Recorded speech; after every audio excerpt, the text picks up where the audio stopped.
Black Panther is coming to theaters, but should you claw your way to get tickets? I'm Roth Cornet, and that's what happens to the puns when Dan's not here. I loved it. Great. Fantastic. I'm Danielle Radford. Hello. We have your review for Black Panther good. Right here. We should say that Mr. Dan Murrell was not able to see the movie yet. Yeah. We were able to see the movie, so we have this review, and then we will also have a spoiler-filled review once the movie opens, featuring Dan and his thoughts. Let's get right into this. Overall thoughts, Danielle? Overall, very much enjoyed it. Really, really liked the movie. Just kind of generally, the costuming, the world building, those were some of the things I think were the best and strongest. I think the character development was the most, I want to say, that I've seen in a Marvel movie, and those are kind of my overall thoughts. But overall, really, really enjoyed the movie. Yeah, so did I. I want to dig in piece by piece because I think that pretty well encapsulates the experience. Let's start with this. First of all, the minute that we started to hear about this movie coming together, right? It was one thing after the other of saying, wow, this thing is going to be excellent because It's just stacked. First, you get Ryan Coogler to direct your movie, which... we have to say this. He directed the hell out of this movie. When Creed came out, I remember thinking like, wow, this movie is one of the most well-directed movies of the year. This is so much better than it has any right to be. He takes the material and elevates it. And he took really, really strong material here and elevated it once again. I agree. And especially, I cannot imagine how hard it must be to go from making more personal stories, even Creed itself, like with all of it's obviously splashy, it's obviously the rockiness of it all, to take what are more personal stories, and then your next big project is like, oh, a huge Marvel movie. And no pressure. No pressure at all. And especially this Marvel movie, because we're dealing with a world that we have not really been to and that we have not explored. And to be able to go in and make us, not to romantic comedy at like, oh, New York is like the fifth character, but no, like Wakanda is a character in this movie, and that is an extra challenge to a Marvel movie because it's not just like a team of dudes running at a team of dudes for 2 hours. Yes, you do have to build this world. Absolutely. He has to bring it to life in such a way that it satisfies comic book fans who've been wanting to see Wakanda come to life, and then also the average moviegoer who maybe has no idea, but we are still equally drawn into this world, which is this fascinating, high-tech, insulated reality that is so unique, and it's beautifully rendered, gorgeously shot. We have to call out cinematographer absolutely Rachel Morrison, because my God. Oh my, yeah, it's absolutely. And the thing that I appreciated the most was that you never forget that you're in Africa, and you also never forget that you are dealing with a city that is a technological marvel. Like you never I liked it. Like you never forget that. In the way that the technology and the fashion and the culture have been so well integrated into each other is the beautiful colors. Yes. The wonders of being able to show off the technology and all the great work that the Post team obviously did to make that come to life. It is nothing like you've seen before for a movie that isn't explicitly like, oh, we're in space and that's why it's a jungle and it's, and also you get all of these technological wonders. It's a step above and beyond our world, and it should feel that way, but still accessible to some degree. Absolutely. And what I really liked about how he brought Wakanda to life, other than addition to visually, is that it was shown to us via the characters. So he married those things together. So when we get to know Shuri, that's how we get to know how technology works in this world. Mm-hmm. So he's affording her moments. We get to really know that character, and we get to know a piece of Wakanda through her. We get to know another piece of Wakanda through T'Challa himself. We get to know another piece through Forest Whitaker's Zuri. because they were so seamlessly married together, one wasn't in sacrifice of the other. Right, and it doesn't feel, and again, non-spoiler review, but I was expecting that most of the heavy lifting on kind of the audience insertion character was going to be on Everett K. Ross, and it wasn't. It was equally spread out, so it never felt like, oh, look at all of these wonders, and I'm like this weird guy here who suddenly dropped in the middle of it.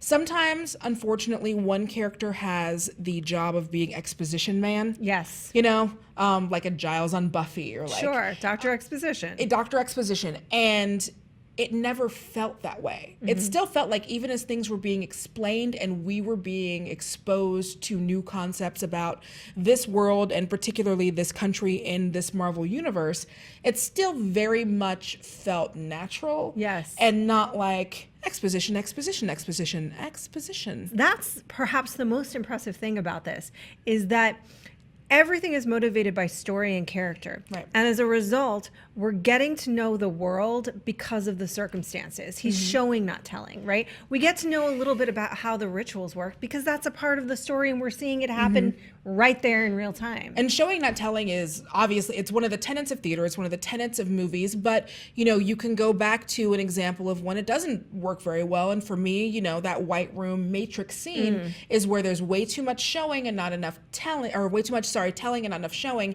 And you can flip it on its head in the first Matrix when they're talking and they're still like exposition man, but they're showing you through the construct of what they've built. They're showing you what's happened to the world. And in this, I feel like because all of these things were so married to these different characters, again, it's not like Shuri is showing me the technology. It's like, no, she's like, this is what she does and this is what she loves. And so not only did I get to learn more about how the technology in Wakanda works, it also served to show me more about Shuri and how she was important and how she fit in. That's a huge feat. Yeah, it is. And each one of these performances, we were talking about this earlier, you know, this is a cast filled with great actors. And every single one of them is 100% present. No one is phoning it in.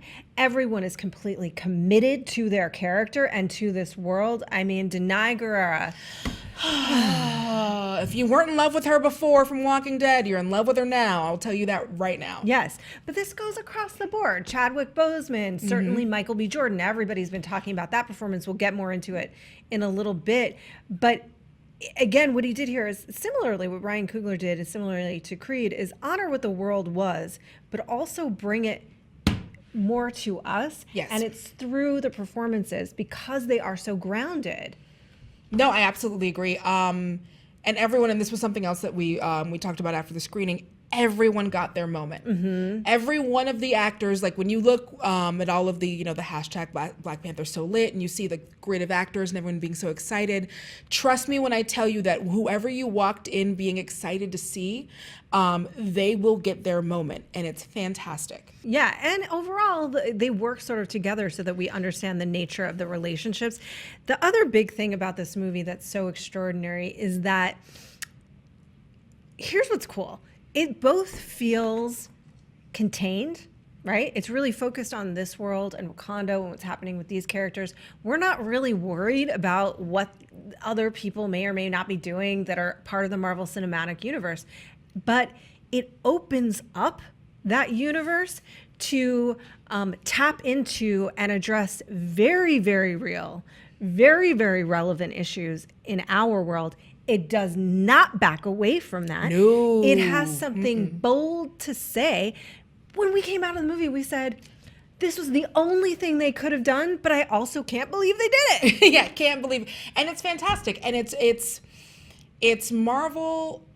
One of the things I've been most excited about since I've seen the movie, and it's something I've talked about on shows previously, the idea that within these genre movies, you can also, it's a way to open up conversation. It's a way to talk about other things. And it's also a way to have other genres. Like, this is also very much, and people have said this, so I don't feel like this is a huge spoiler, it's also a political thriller. It's about the politics of Wakanda. And the idea that you are able to have a movie that can be both things, all things, plus still very much feel like it belongs in the Marvel universe is fantastic. Yeah, I mean, that sort of blows my mind, and that's one of the things that I think we're all really looking forward to diving into, because it has to do with, and this is what we'll talk about next, the villains and the portrayal of the villains. Absolutely. Big topic of conversation for everybody is Marvel has a villain problem, with the exception of one or two, maybe Loki, and certainly on the Netflix series. There are two villains here in my mind. One is Claw. Yes. Who is Andy Serkis, and he's great. He's fantastic. Right? Like, he's like big and frothy, and he gives this great performance. He is having so much fun. He is having the time of his life on this set as Claw, and it's fantastic. And you can tell. Like, you can feel when someone is like, oh, I know what movie I'm in, and I'm going to give this everything that I have. I know what character I'm portraying. Andy Serkis is a gem, and we never deserved him. Yeah, we never did, and we still don't, but we got him, and that's the great thing, because as you're watching his performance, you're delighted with him, and it's big, and it's frothy, and it's fun to watch.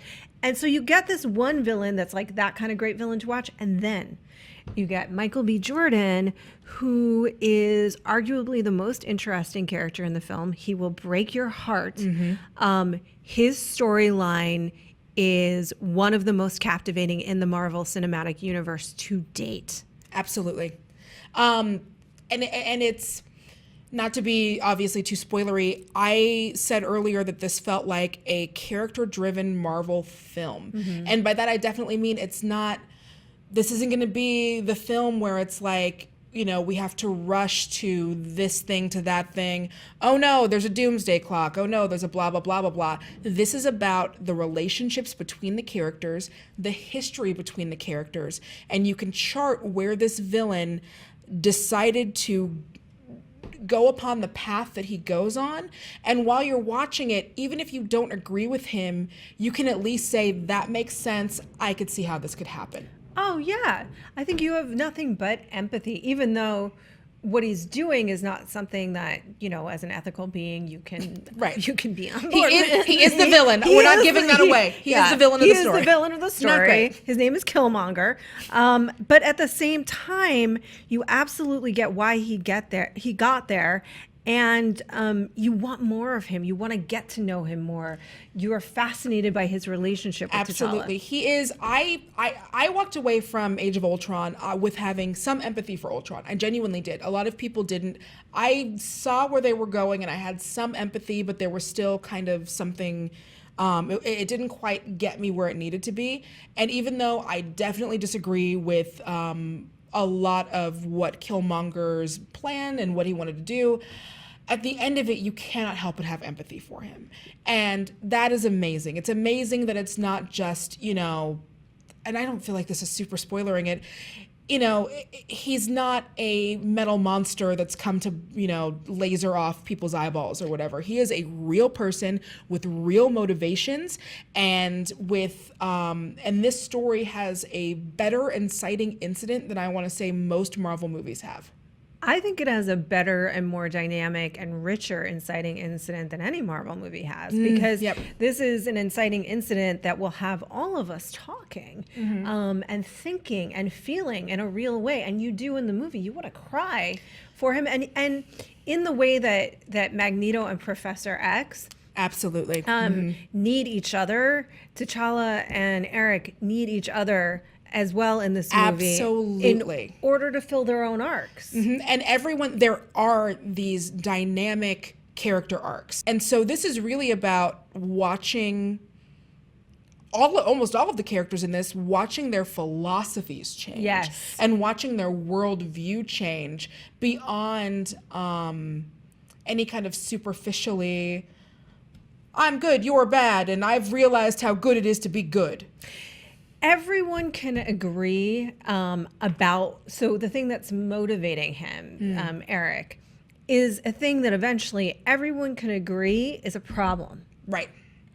And how you address that problem is where they disagree. And there is nothing more real than that. That is so compelling. Nothing more compelling than that. And there is nothing more real than that we face every day as human beings together. And that brings up the question, is Black Panther the most interesting character in the Black Panther movie?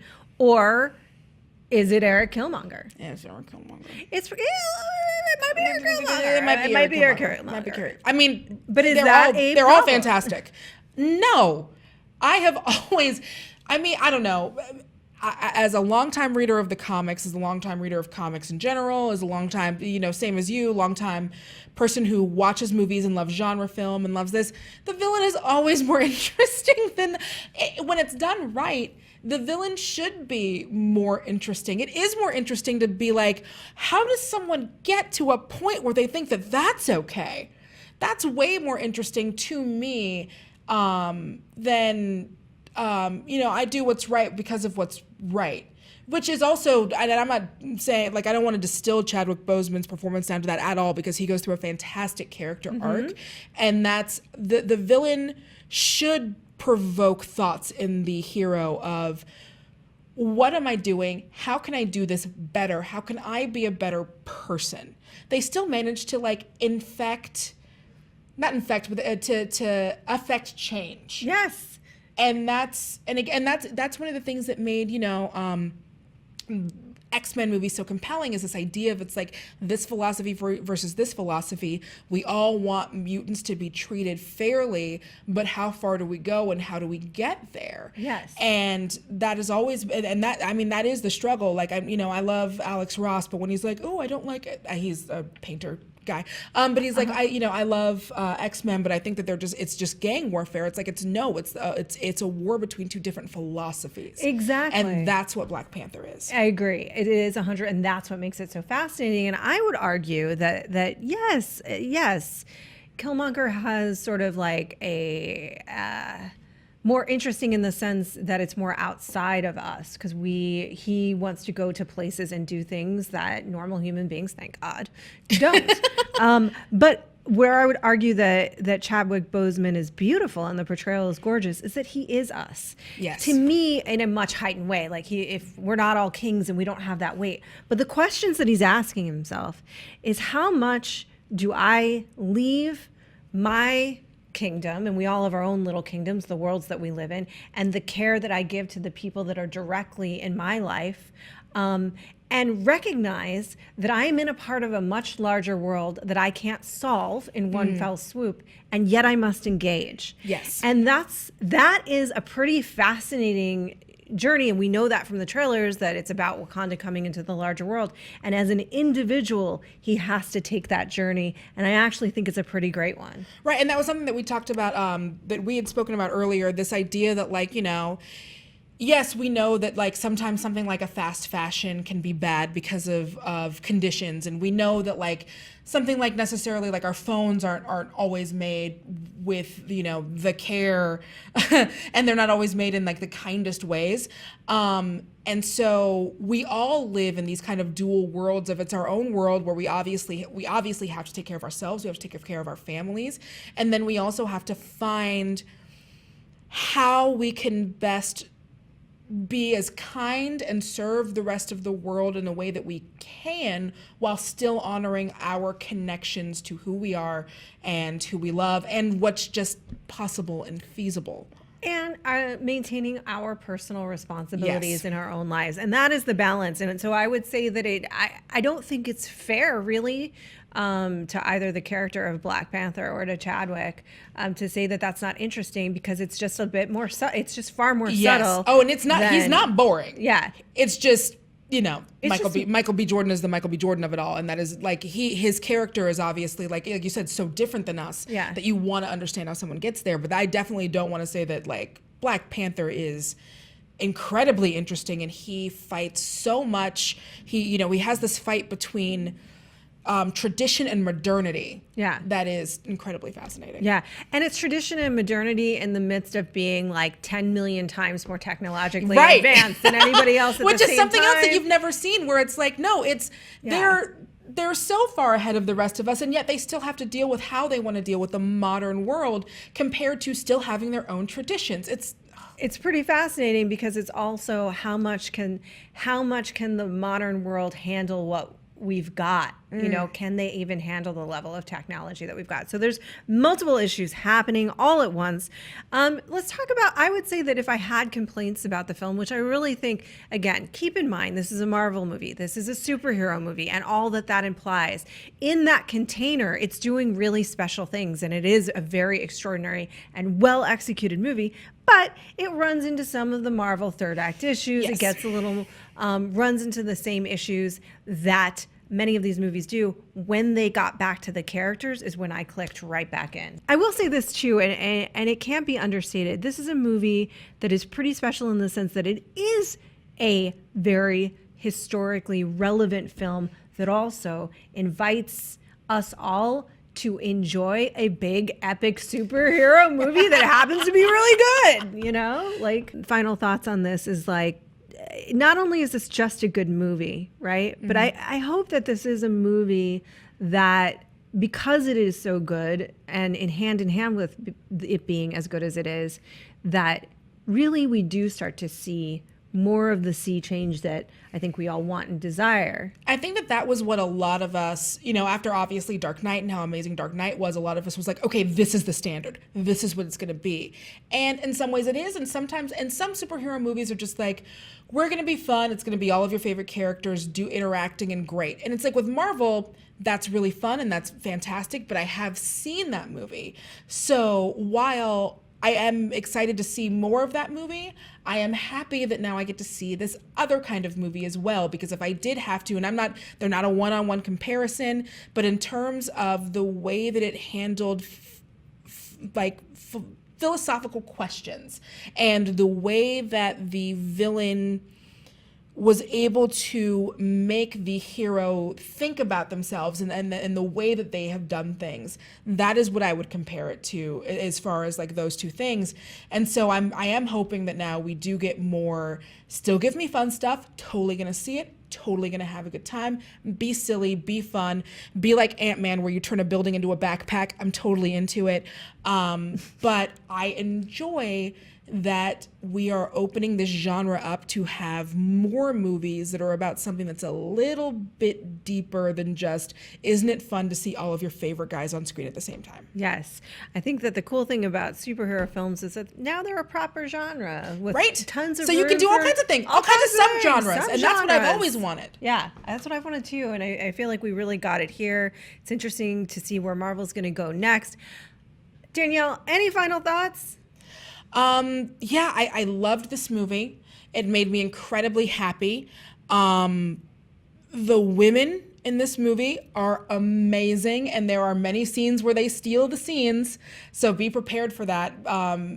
And obviously, it hits me in like a way because representation is important. It is important to see yourself represented on screen, and seeing so many wonderful, powerful, amazing characters that are well written. It's not just like, because how much would it have sucked if this movie sucked? So much. Wouldn't it have sucked? Yeah, it would have been so like, it would have been so upsetting if this sucked. And so the fact that they were able to not only be able to do a movie that is like this huge Black AF movie for Marvel, which is amazing, but the fact that it was good, I worried, because I was like, oh God, if this is bad, I want this to be, you know, I want it to live up to a standard, and it more than exceeded my expectations.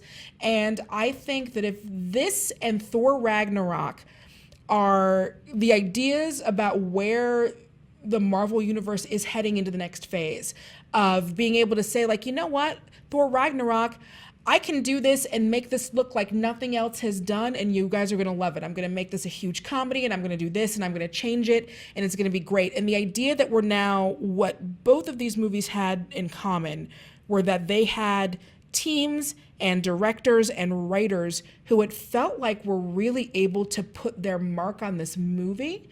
And it didn't feel like that kind of movie by committee that I think has been some of the some of the complaints about the Marvel Universe. And so I am very excited to see more directors come in and put their stamp on these. Yeah, me too. I will say this. I agree it would have sucked, but I didn't worry that much because I really do have that much faith in Ryan I really Coogler, trust the Cougs. as a director. That's what I call him now. We're best friends. Yeah, we're going to go have some coffee with him afterwards. Thanks, Cougs. Thank you. Yeah, I trust him so much as a director. The final little shout out that we didn't say that I would say is that another thing that I really appreciate is that the love interest, Lupita Nyong'o's character, has a fully formed character with an entire identity of her own. She's a person, y'all. With thoughts and desires and a passion in life, and a purpose. Everyone in this movie does, and which is fantastic.